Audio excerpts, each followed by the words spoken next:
La justice est-elle un casino?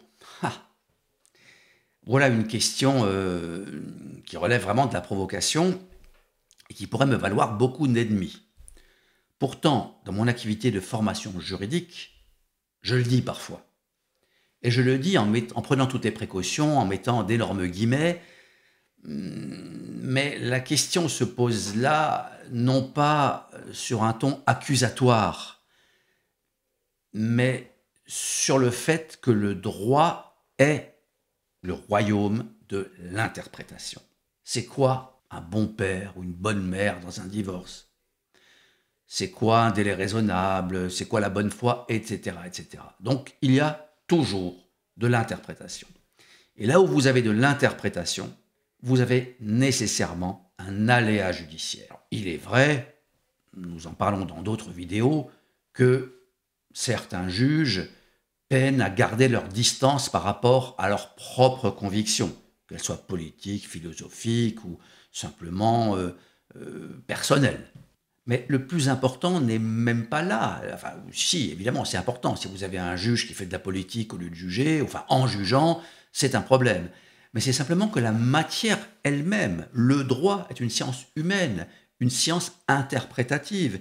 Et c'est de là que découle cet aléa. Et c'est ça qui peut faire dire que d'une certaine manière, la justice est un casino. Alors c'est surtout vrai au pénal. Alors on pourrait citer cet exemple d'une personne qui avait été jugée aux assises, qui avait été acquittée, le parquet avait fait appel et la personne a été condamnée à 20 ans d'emprisonnement, enfin de réclusion. Donc oui, là c'est une situation extrême. Comparer des décisions rendues en première instance et ensuite des arrêts de cour d'appel suite à un appel sur cette dite décision, bah vous vous rendez compte que souvent la cour d'appel confirme, des fois elle infirme, des fois elle va dans un sens, des fois dans l'autre sens. Donc lequel s'est planté? Bah, on va dire que c'est plutôt le premier juge, puisque la cour d'appel est une juridiction supérieure. Mais on peut aussi contester sa décision en allant en cassation, à condition de faire valoir un argument de droit, parce que la cour de cassation ne juge pas les personnes, elle juge le droit. Est-ce que le juge précédent, est-ce que la cour d'appel a ou non respecté la loi, le droit de manière générale? Donc, casino, oui, c'est exagéré, mais il y a quelque chose là-dedans. Alors, comment réduire cet aléa judiciaire? Comment faire en sorte qu'on ne soit pas au casino en ayant le meilleur dossier possible? Meilleur sera le dossier, plus vos arguments seront étayés par des faits, par des preuves, moins l'aléa judiciaire sera important. Alors évidemment, ça peut aussi dépendre des performances, si on peut dire, de votre avocat, si vous en avez un. Mais l'avocat ne va pas faire le dossier à votre place. Il ne va pas collecter les preuves à votre place.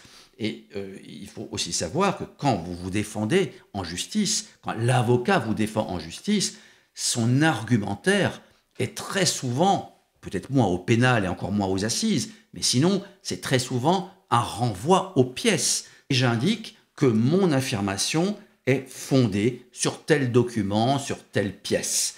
C'est très important, réduire l'aléa judiciaire, réduire le côté casino, c'est avoir un bon dossier, c'est avoir des preuves, c'est avoir des éléments le plus concrets possible. Mais c'est une science humaine. Merci de votre écoute et à bientôt.